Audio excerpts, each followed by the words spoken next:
My man Lionel B got YouTube in a headlock with these exclusive interviews with these alleged Diddy victims. But by the way these girls be looking, people are accusing them of lying for clout. One thing for sure, this is the type of entertainment that will get anybody locked up for life.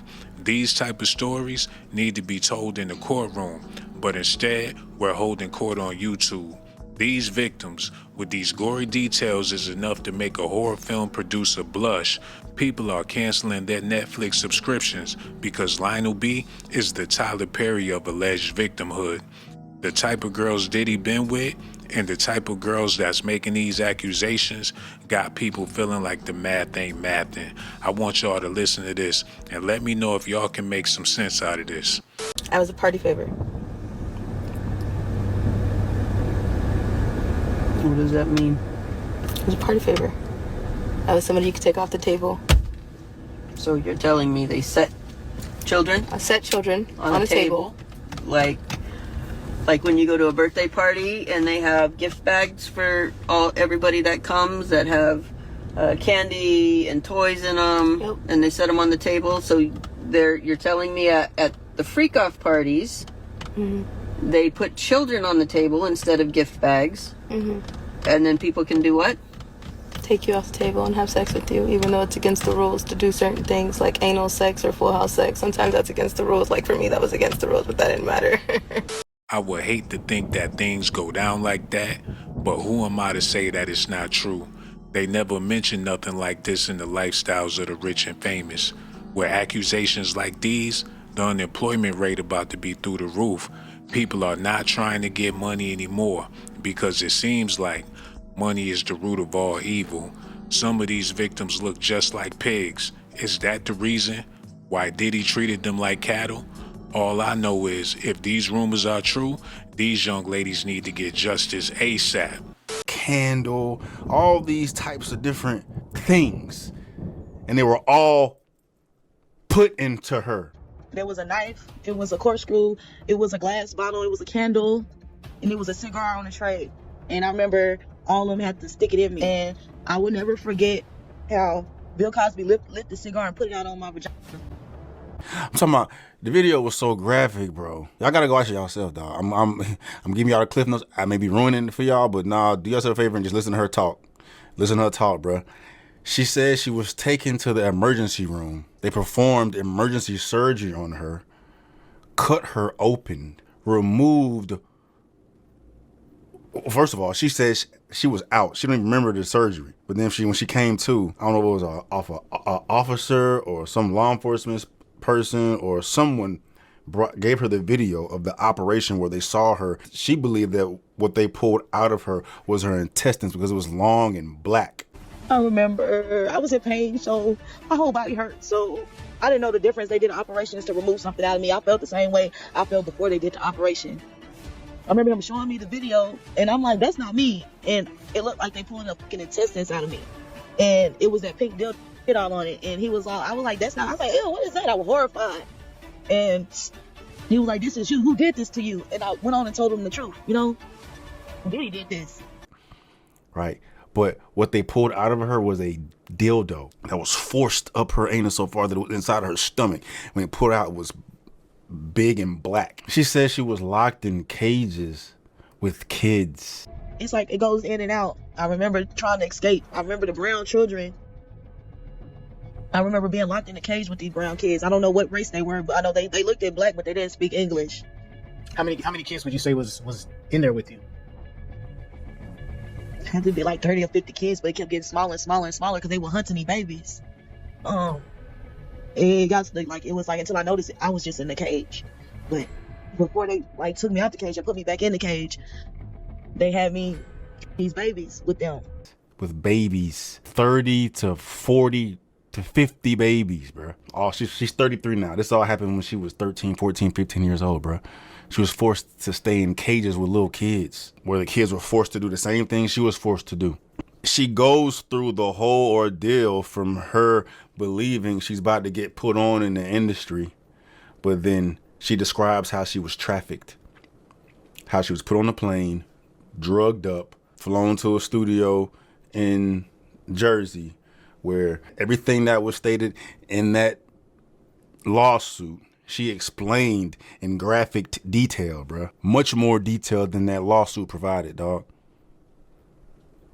She describes how she felt, what she saw, how things tasted, what she smelt. She described people's faces. She said names, bruh. She said at one point she was tossed around to so many white men that all the white men just started looking the same. I remember them drugging me so much and they wanted me to feel the pain, and they had my hand over the stove. I remember waking up screaming.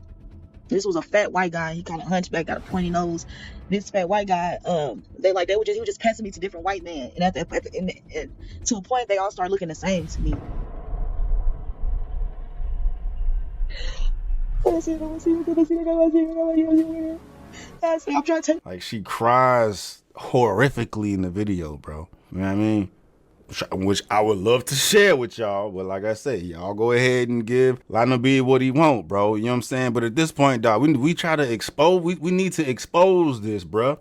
The more voices, the better. The more reach, the better, dog. Because you got too many people out here question the validity of everything, bro. We need to be on some Neo shit, cracking through this fucking matrix, dog. Ain't none of these motherfuckers what you believe them to be. They all Diddyfied, bro. They all not Diddyfied. Diddyfied is an understatement, bro. Diddyfied is a tame way of describing what is taking place, bro. This is some demonic, bro. Right? This is some demonic, bro. This is like some Night Stalker shit, bro. From what the hell they talking, bro? Like they're trying to inflict pain on children, bro. Prey on children, bro.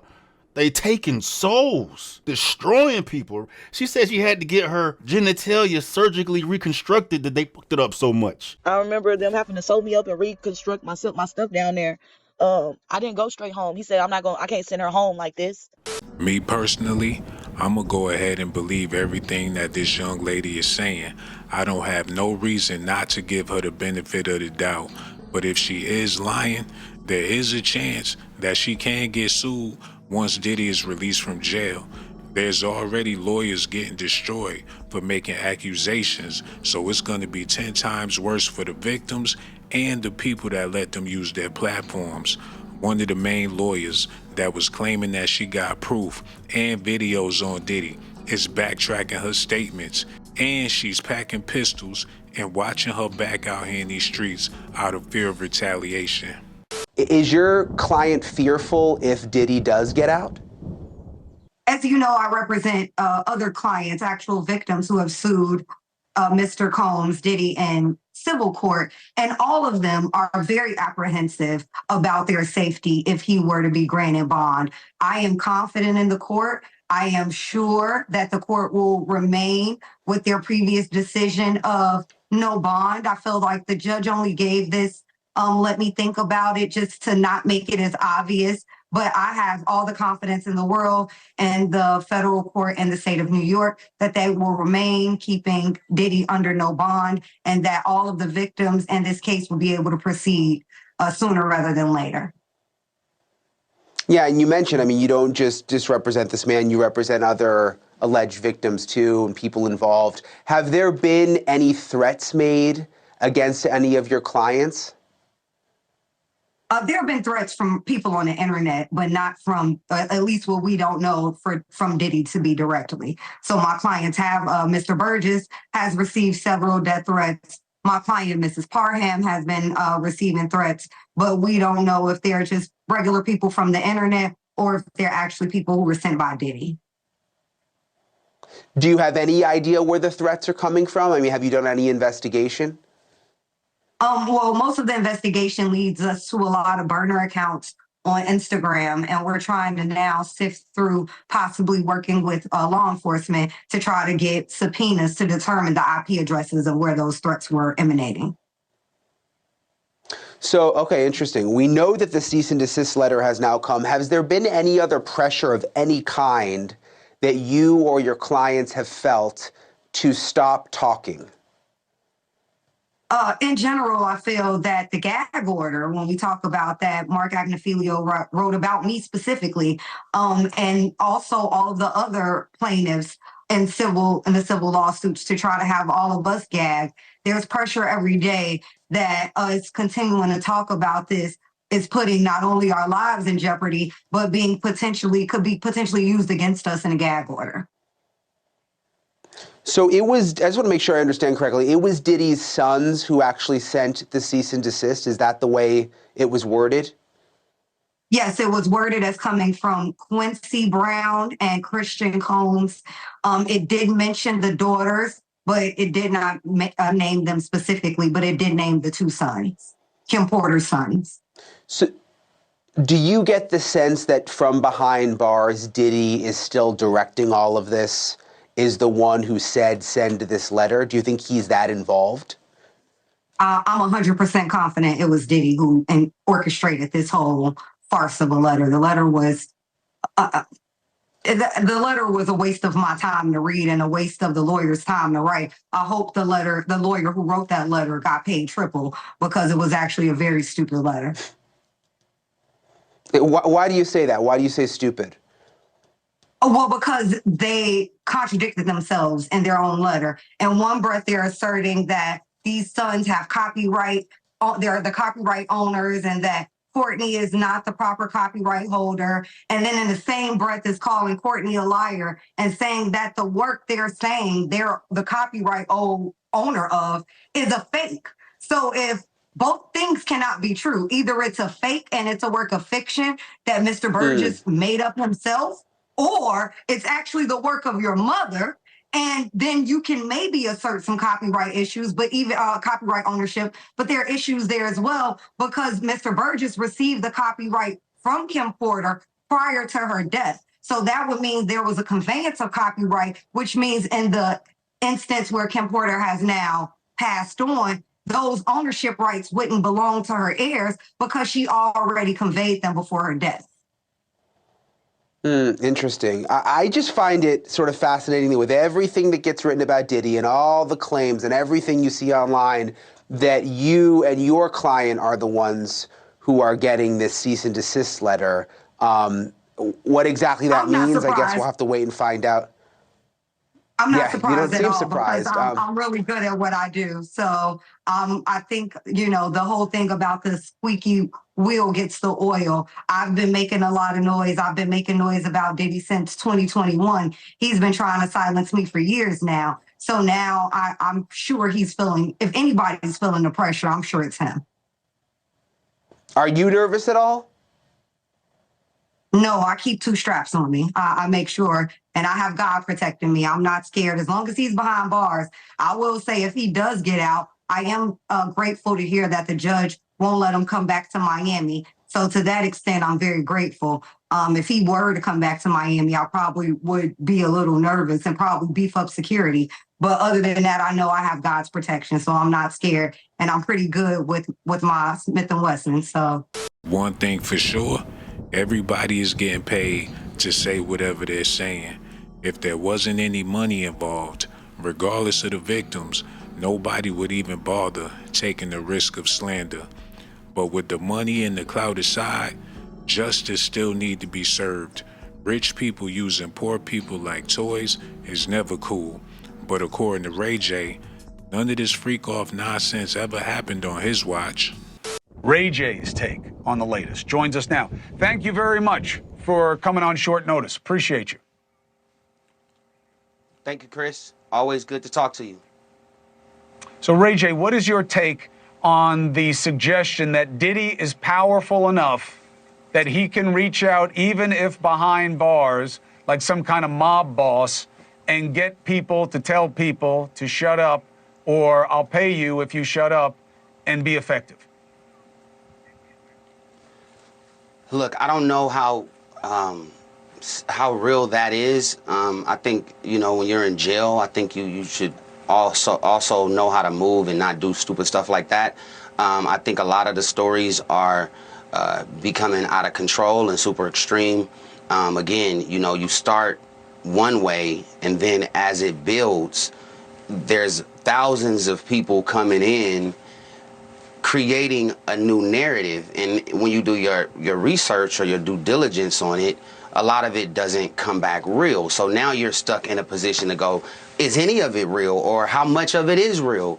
And I think that's where we are now, because they just keep piling on and on and on. And now everybody's starting to feel weird about it and starting to feel like it's all starting to look like it's one-sided against one man. And people aren't liking it. Do you still believe that we're going to see a lot of bold-faced names get pulled into this because of their knowledge or their participation in what Diddy is accused of? You know, I think that there might have been times where people have partied with a certain team of people and it might have been a freak off at that party, right? But I can guarantee you, most of the celebrities that's went to Diddy's parties never even heard of a freak off. So the freak offs in the beginning sounded really interesting, you know, and entertaining, I would say. But in this space now, when you look back, where were the freak offs? Everybody that's super legitimate, that's an A-list celebrity or whatever they say, you know, from my knowledge and just me knowing, I've never seen a freak off. What does that really mean? I mean, is that really real? Is this 50-50? Are we creating a new narrative for something that's not there? Was it really dope in the baby oil? I mean, what are we doing? Right. What do you want people to know about the alleged altercation with you and Diddy's sons and your drive and your belief that somebody took a shot at you? Do you believe those are related? And did they change your disposition towards talking about this situation? Well, when you live in LA, you know, I think a lot of things are controlled in a lot of different ways, whether it's from the underground scene or from the political scene. But what I do know is that the people that did that to me, you know, trying to work out something when you know who it is always the best plan, right? I've seen a lot of violence happen just because certain people wouldn't sit down and figure out, you know, what can happen in a positive way as opposed to it going another route. So in that situation, you know, we're doing everything we can to make sure that, you know, things are super safe and that everybody can just live and enjoy life. And whether it's the truth, whether it's a lie, whatever it is, it stays on the front line. It doesn't go into something super violent. That's very important, you know, moving forward. Well, and as far as, you know, take, as far as the you know, go ahead. No, go ahead. As far as what? No, and then as far as Diddy's sons, yeah, it's been a lot. And I think at this point, you know, we had to all sit down and we had to really figure out what this looks like and what we should do moving forward. And so we've worked out our differences. And I think that when we talked in the beginning, you know, creating these mentorship programs and creating something new to help young entrepreneurs when they're falling by the wayside is absolutely needed in these situations. I mean, if you even just look at me, you know, sometimes you need certain guidance before you jump off the edge. And a lot of times that's you know, that's happening in this space that we're in right now. The math ain't mathin'. People want to wait until they look like walruses to tell their stories. It's hard to believe that the undesirable was once desired. But then again, there's a bunch of ugly people out here with beautiful kids, so somebody has been playing the diddler in the projects of every major city in America. The last time I checked, most women want a man that's a baller. So is this what y'all signed up for? Y'all gonna have to let me know how y'all feel about this in the comment section. I got so much love for y'all. Make sure y'all hit that like button, subscribe to the channel. And if you want the full interview with the alleged Diddy victims, y'all need to check out my man Lionel B. I left the link in the description box. Also, make sure y'all do me a favor. Hit that like button, subscribe to the channel, and hit that notification button too. I'ma holla at y'all on my next video.